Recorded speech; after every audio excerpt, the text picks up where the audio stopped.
Okay, time for hour number two, and we're going to talk to one of the most remarkable people I've ever known. He is a filmmaker, an author, a researcher, a writer, but he is a true wise man, a wise person.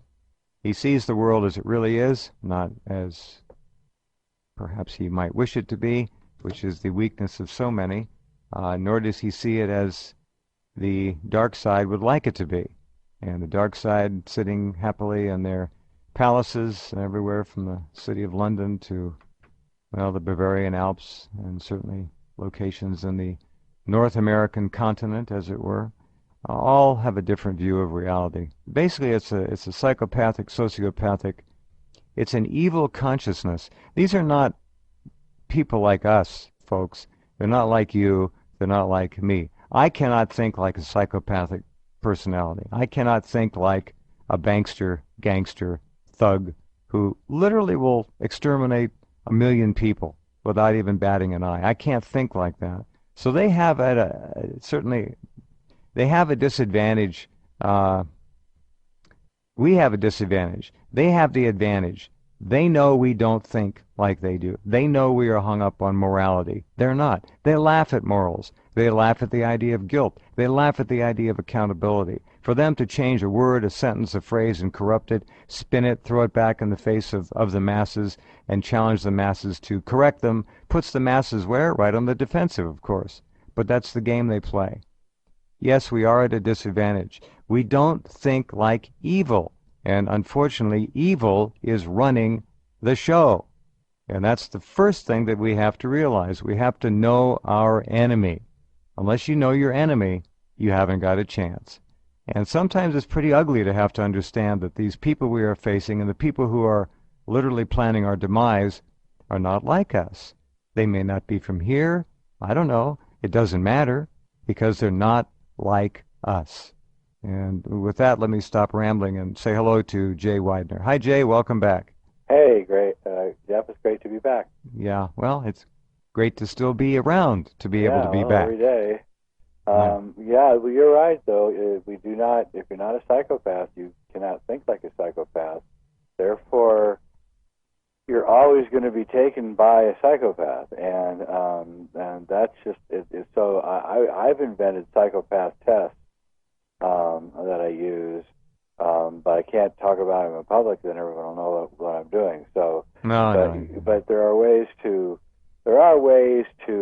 find out, at least after a while, whether you're dealing with a psychopath or not. But There are ways to screen people. There are little there tests you can do. are, but it's Right. difficult. A good psychopath can get around anything, and they're everywhere, and they're growing. It's a contagion, because what happens is after you interact, after a person, not you, but after a person has an interaction, a terrible, usually, interaction with the psychopath, there's one of two things that happens after the interaction. Either the person is so stunned that by being taken by the psychopath that they're in a state of shock and almost want to go hide somewhere. Oh, deer in the headlights, too, yeah. And the second reaction to a psychopathic interaction is the person begins wondering, how maybe that they're not thinking psychopathically enough, and that's why they got taken. And that thought there begins the process of the contagion of psychopathy.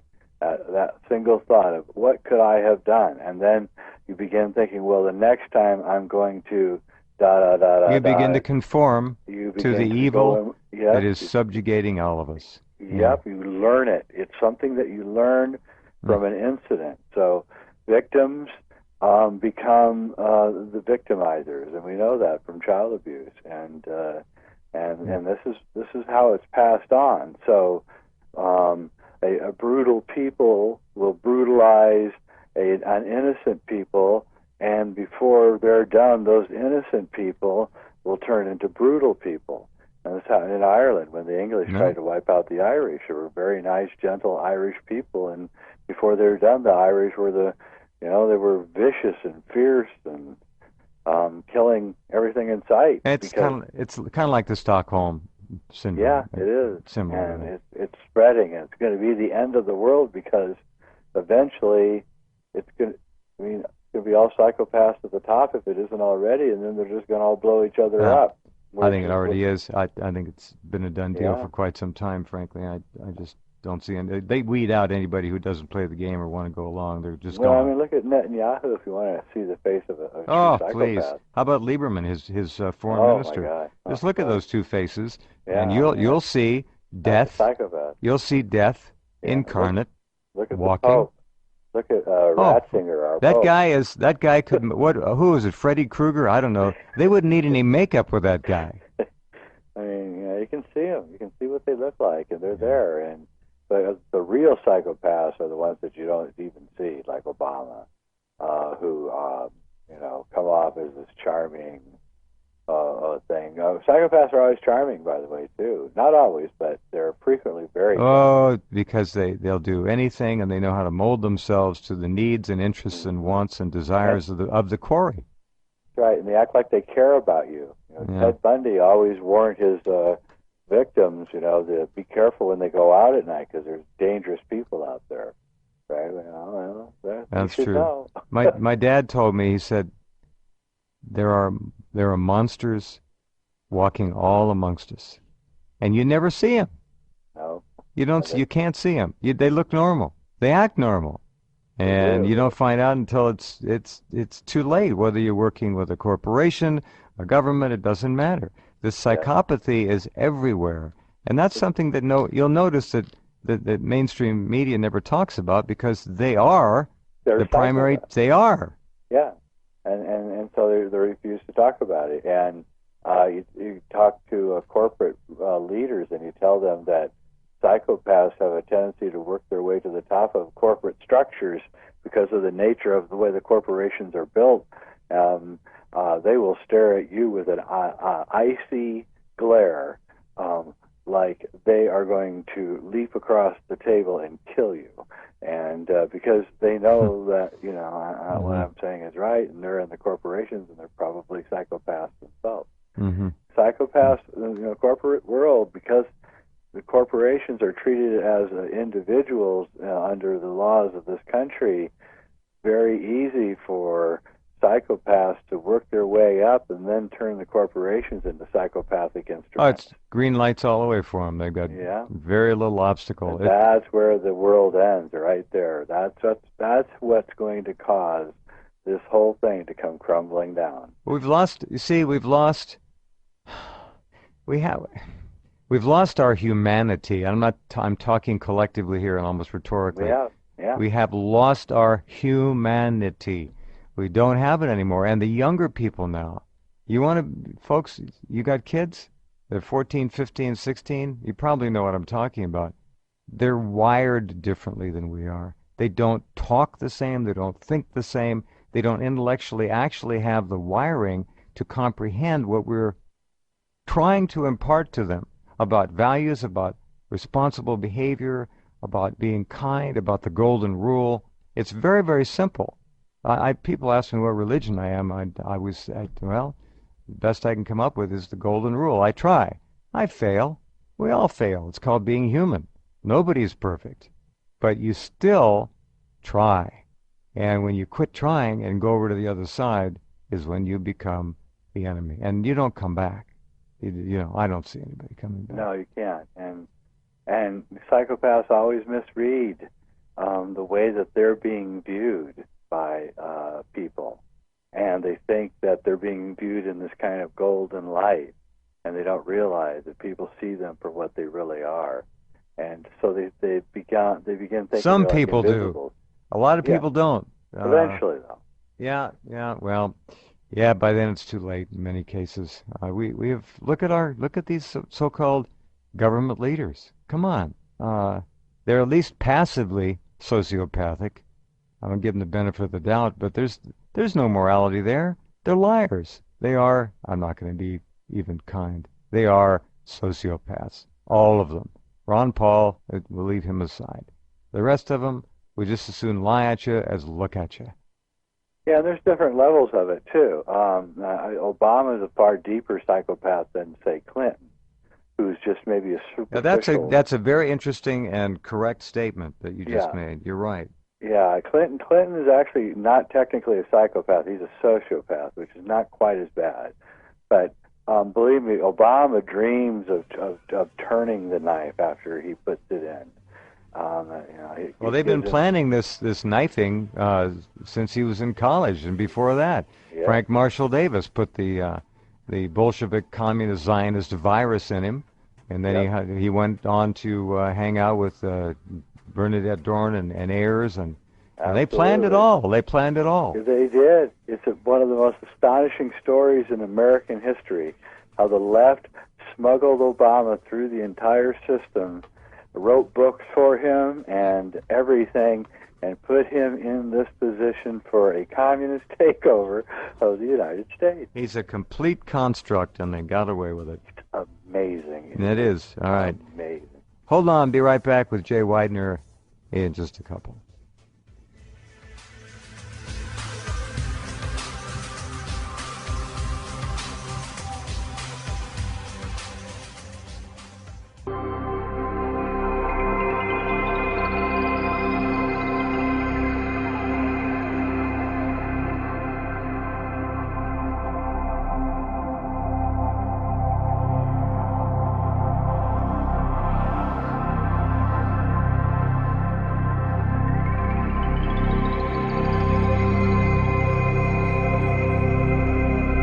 Okay, and we're back with Jay. Now, Jay's website is sacredmysteries.com. What a 10-course meal that is to stop by and look around. Sacredmysteries.com. Did you see the embarrassingly clear pictures of that enormous complex on the moon that the Chinese released? I did. I've been trying to trace that image back to China and everything, and I have not been successful yet doing that. It supposedly was the Chang 2 or the Chang 5 mission. I completely believe it. So I mean, it's not that I'm questioning it. It's right. Just that I have not. I was wondering about the origin of that myself, and it might be that the Chinese leaked it, and it's kind of obfuscated in terms of its point of origin, that they wanted to embarrass their sworn enemy, us. Well, not us, but this government. And it did. There's Come going to on. be a lot more, and That's this is only the beginning, and but we'll see. I mean, if the cat and mouse game, the United States is telling them to stop and don't release anymore for whatever reasons. Who knows what's really going on? I mean, at this point with China, we're at a complete disadvantage, except for the number of nuclear weapons that we have, which is really the only thing that's saving us from them. And so I don't know. I mean, frankly, I hope they release a whole lot more. I'd like to see everything. There's a lot up there. That's a big building. Several big buildings. I don't know what the scale is. It is just one big building. The moon is actually, in my view, I'm actually doing a lecture at the Conspiracy Con near San Francisco in June, called "The Secrets of Selena," which is going to be about the moon. And the moon, I'm pretty sure actually, it's going to sound kind of shocking, but I think the moon is actually completely artificial. I think what you see are not really, what we're seeing aren't really constructs. What we're seeing is the substructure poking through the rubble. And it looks like buildings and intelligent design. It is intelligent design, but a lot of it is just kind of like the gigantic skeleton of an artificial object. I hate to say it, but the more I look at the moon and consider it, I'm not alone. There's two Russians in the early 60s who came up with an entire theory to explain the moon and reached a conclusion that it was artificial also. And I know David Icke is now coming to this conclusion also. But that would really explain a lot of the things that we see. And one side of the moon, the side that's facing towards the Earth with all the Maris on it, has been beaten down and broken away. And the other side is very mountainous we're to believe what we've been shown. And it looks like the side that's facing us has, been hit by some huge amounts of impacts, and I mean gigantic, knocked away, miles of debris have been knocked away. And I think what we're seeing, especially on the side that we see, is really truly this substructure of poking through. It looks like you're looking at Los Angeles frequently, and not really, but you can see the crisscrossing patterns, like when you fly over L.A. You see that in the ground on the surface of the moon, right angles everywhere, and there's a research. It's a pretty big piece of work if it is. I don't know, but it's very strange. Well, is it now? I used to know somebody in astronomy, and I've forgotten. This goes back many years. We talked about this. Why the moon is always facing the Earth. Right. Why? Now, there's an obvious, easy explanation for this. I don't remember what it is. But is that normal for a moon, any moon, to always face precisely its mother planet? No, and also the moon is exactly 1/400th the size of the sun from our point. Even though the moon it's 1/400th the size of the sun from our point of view. It's 1/400th of the distance between the sun and the Earth, and it's exactly 1/400th the size of the sun. So when the two go together, they're exactly the same size from our point of view, which is really strange. And there's a lot more. I could go on for hours about the strange things that have been seen on the moon and the strange things that the moon is, including its rotation, which exactly keeps it one side facing the Earth, no matter what. And that is, on its own, an amazing thing. I just wonder don't think I've ever heard anyone else talk about other moons in the solar system doing what this one does. It is odd. No, that doesn't happen, and also the size of the moon next to the Earth is 1/4 the size. There's no. It's pretty big. Moon system that has that kind of size. Yeah, it's the biggest.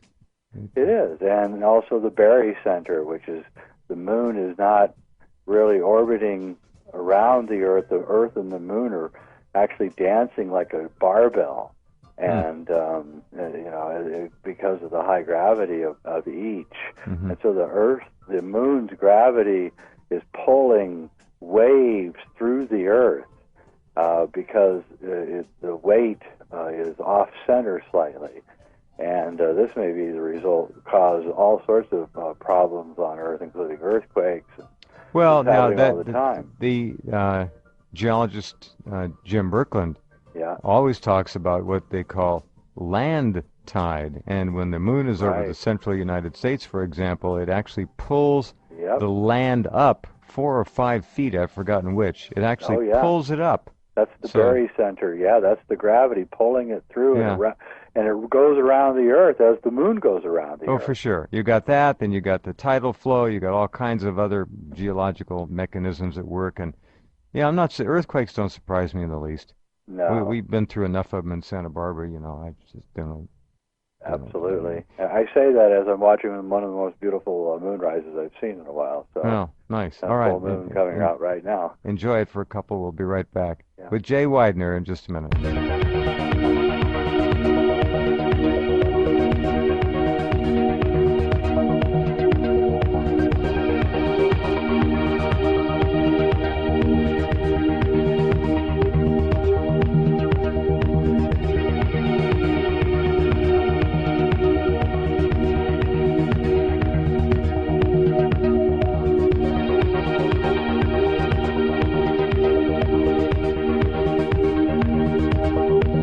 Have some fun, just do a little search for historical moon anomalies.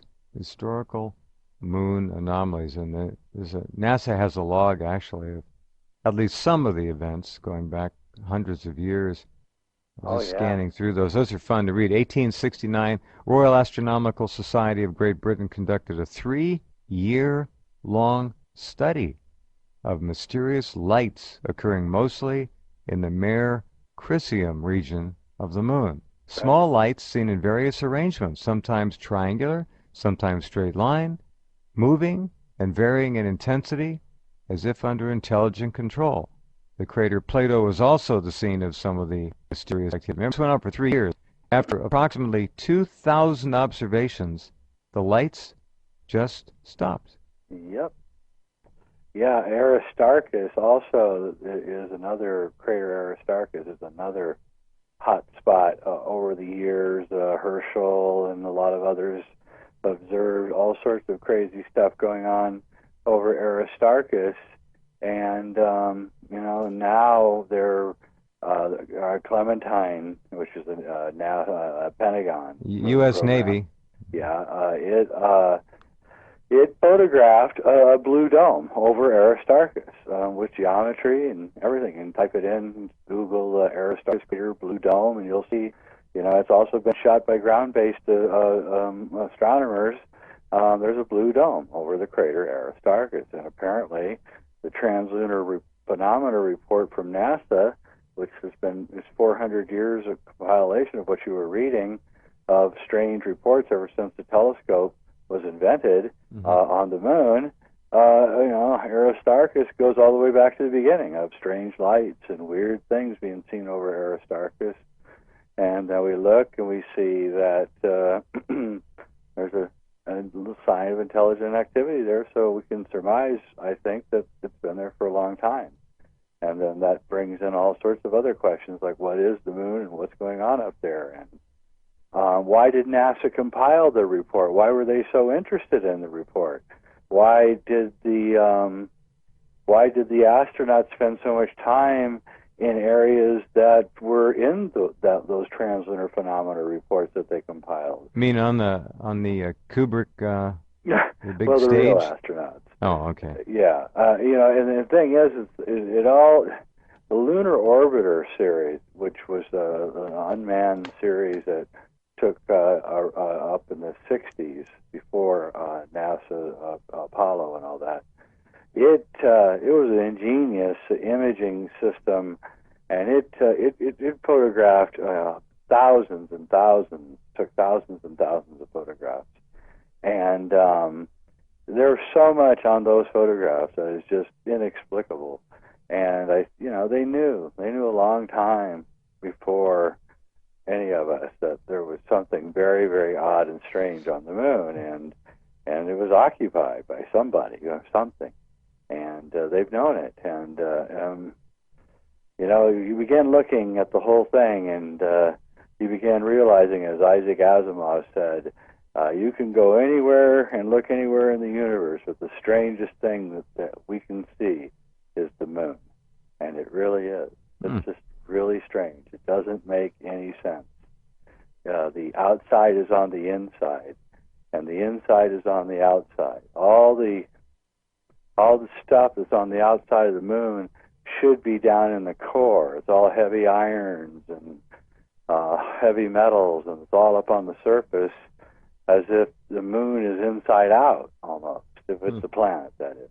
That's why they have to come up with all these exotic theories, like it hit a planet like maybe Mars. It was an asteroid. It hit the planet, knocked off part of Mars, so that the core or of another planet of something, so that core of that planet, the heavy metals, then fell onto the surface of this asteroid or whatever it was that hit. This is the new theory that they have about the creation of the moon, because nothing makes any sense.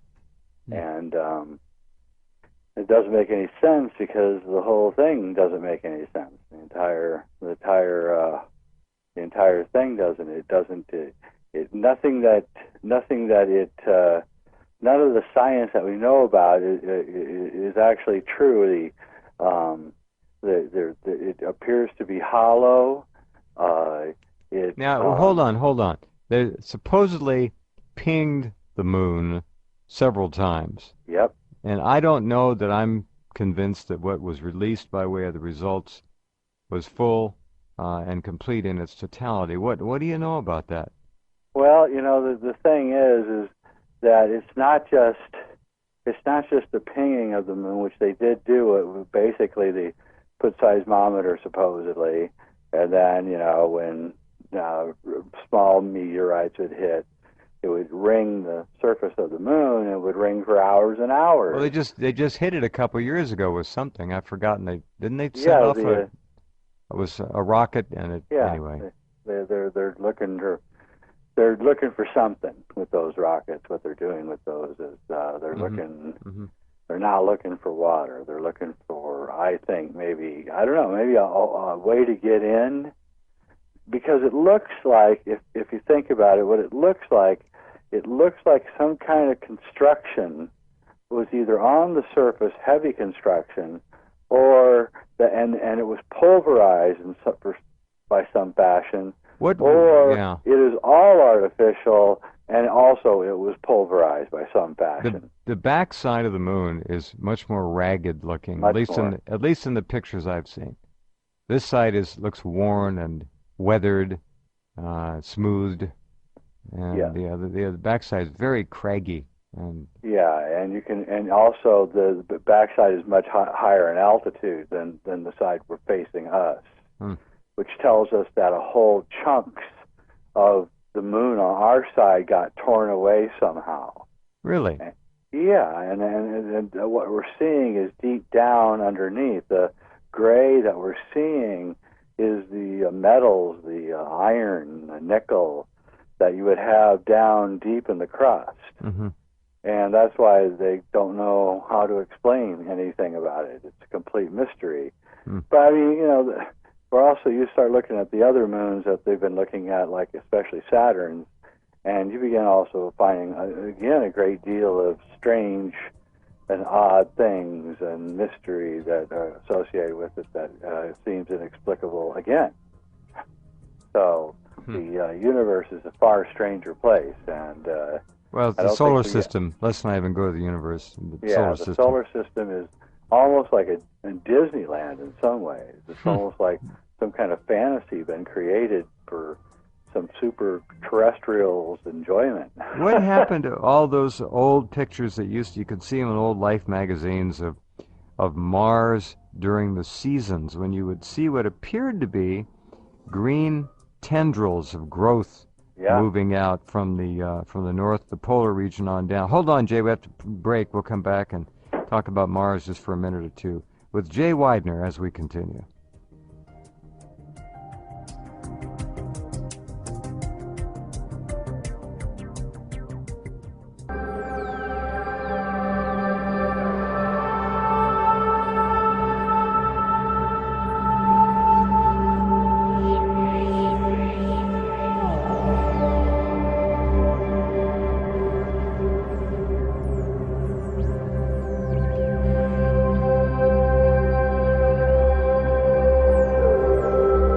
Okay, back with Jay. As we said before the year started, there were all kinds of things planned for the year. They have a full agenda, and they're just warming up now. There are just things going on now that are constant. It's nonstop. And that's the idea. I think it's to stun people with so much sensory input that overload comes and goes and is gone in most cases. And what happens is I have people tell me all the time, and the same with you. Well, a lot of people are waking up. Well, they are waking up, but unfortunately, in the wake-up process, many of them take the wrong roads. There are so many mechanisms out there to distort and confuse people, corrupt their searches, give them wrong information, send them off down this rabbit hole or that rabbit hole, that they don't know what they're doing. And after a while, many of them kind of say, well, what the hell? Why bother? And then there are the people who really are smart and really have awakened and really do get it. And you know what they're doing? They're dropping out. They want nothing to do with it. They know the game is rigged, fixed, and they're screwed. And so they're pulling out, move off to small towns, rural areas, and they're kind of trying to protect themselves. So as for any massive uprising here, don't see it. I wish I could say otherwise, but you got the fear mongers who have been playing the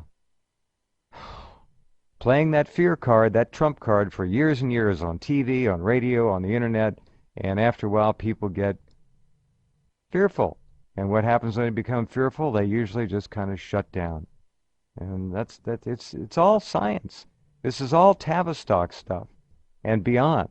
And what they've been doing with Tavistock for the last 70 years is not child's play. I mean, they are. And then let's just stir into this ugly soup the idea of technology, of cell phone towers, of knowing that the entire body is electro first and chemical second. They know what every emotion breaks down to in terms of an electromagnetic signature. They can cause and create in the human mind and the human body any energetic pattern they want, any emotional pattern they want, at any time they want. Cell phone towers, smartphones now.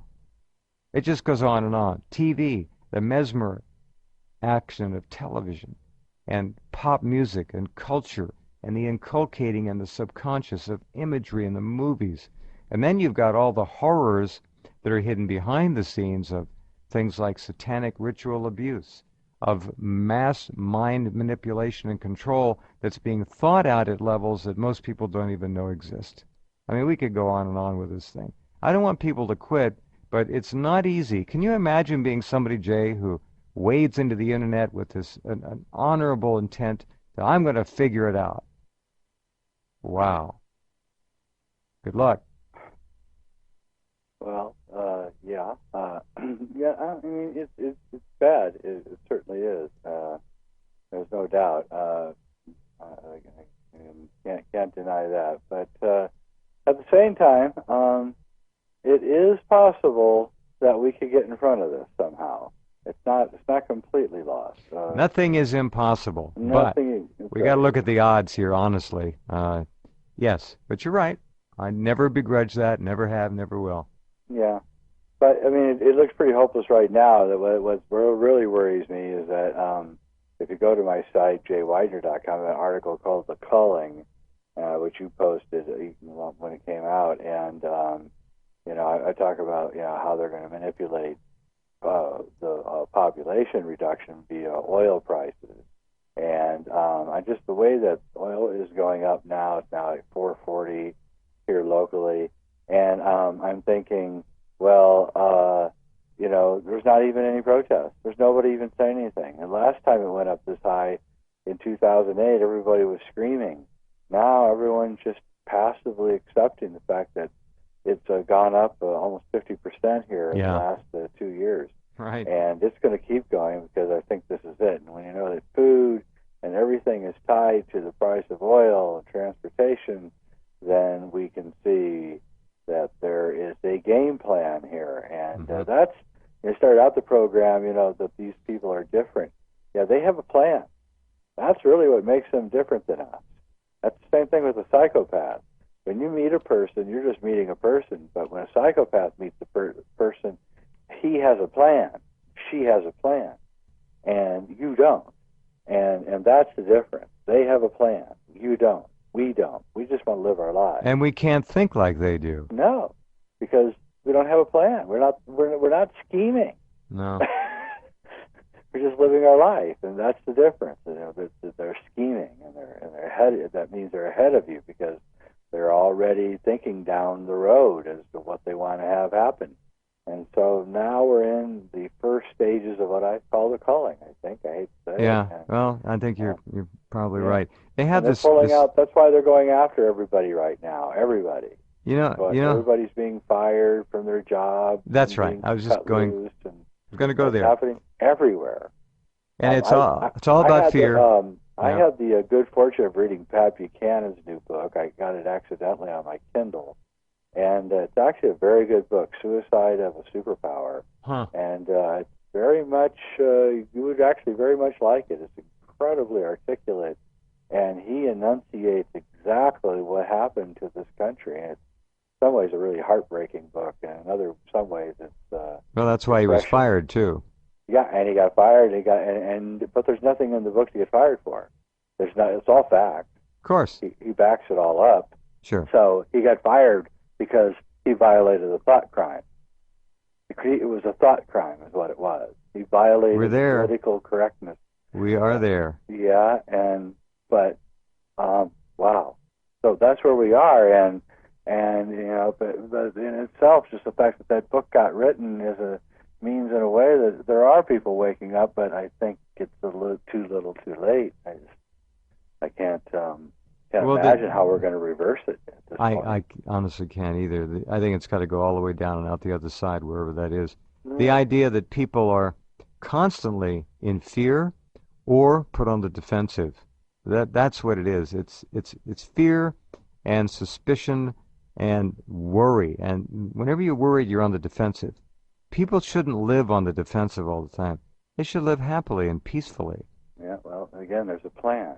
That's right. I mean, in this book, he talks about how the aspect of the plan is to transfer money and power from white people to the minorities, not just the United States, but on a worldwide basis.